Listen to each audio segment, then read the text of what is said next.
Și acum să vă cânt o piesă din la la la la la la la la. Cho mình câu mò nhớ thì xiên khua tay từ đời đời mò mò gì luôn gì phù. Cho mình câu mò nhớ thì liên trắng kia ủa trâu ấy thì gì xa qua ta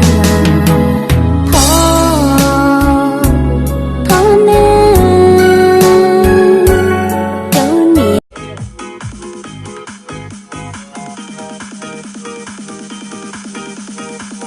Hỏi đã xanh rêu bao nhiêu tuổi đời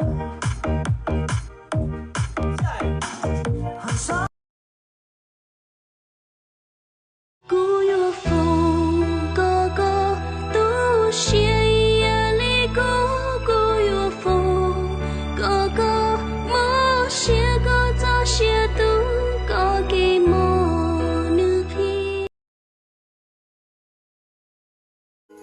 luôn tia tên luôn sống bông ua trong cú nhỏ cho con gió tháng lạnh tua chỉ trong đầu nó lung đông nơi rừng đá vông tu cú lũ có nhỏ khó tư ông cú cha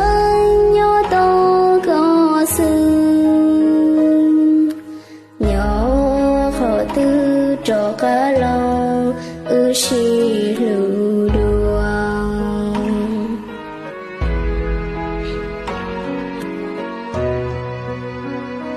để con đông nhỏ đêm lông đông ranh họ ta xua ra ya từ lông ta chỉ trong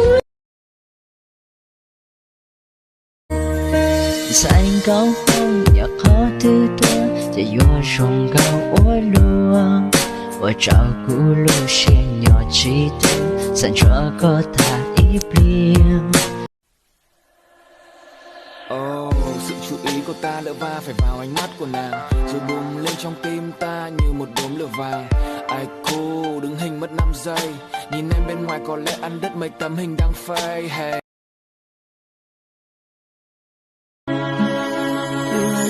Sia nó cho hậu lu ca thu xia kề mua chiêm lòng lúc lơ nửa cuốn thia lư thì hóng cô lu xia của muôn chia chia uốn cha cụ cho ba tư tu thao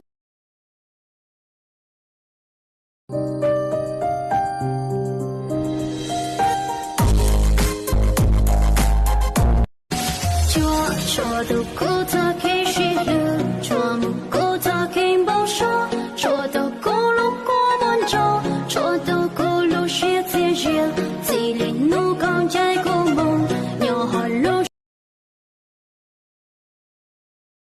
mặt vì lai thật xinh gái mái tóc hơi hơi dài, người sinh thế.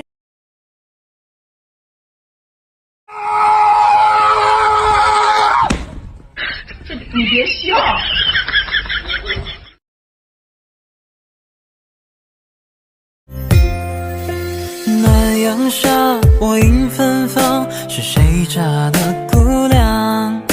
我走在的那座小桥上，你抚琴奏忧伤。桥边歌唱的小姑娘，你眼角在流淌。你说一个人在逞强，一个人念家乡。 Này bạn ơi, sao bạn cứ mang khẩu trang mãi này? Hiện tại đang có dịch nên là bọn mình xin phép đeo khẩu trang để phục vụ ạ. Làm gì có, xấu trai ấy gì, cởi em nào.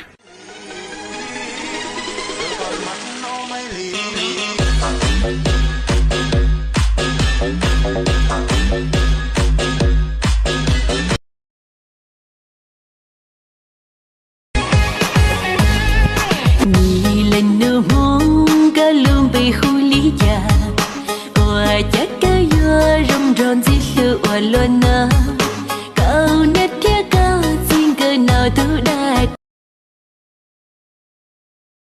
Ôi nàng mua nhia thiết sao rong rào, rong sao rong gì kia cô lú xiên trời, có rong tia vì hay tia cả bao su su, ô hô tuôn nắng gì lâu.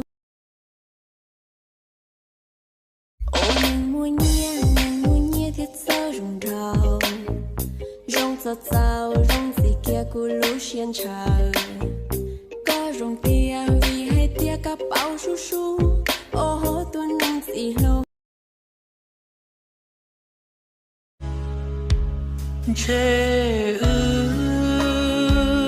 lo trong đủ lo ư chỉ tàu thìa ly lon chi lúc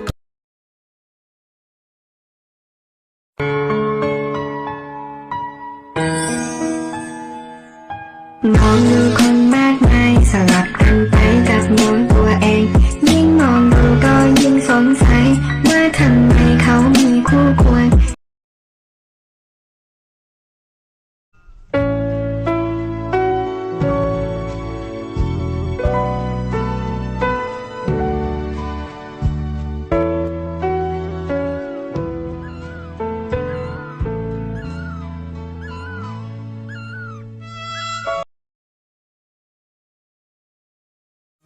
mặt vì lai thật xinh gái, mái tóc hơi dài, người xinh thế này liệu rằng đã có bạn trai?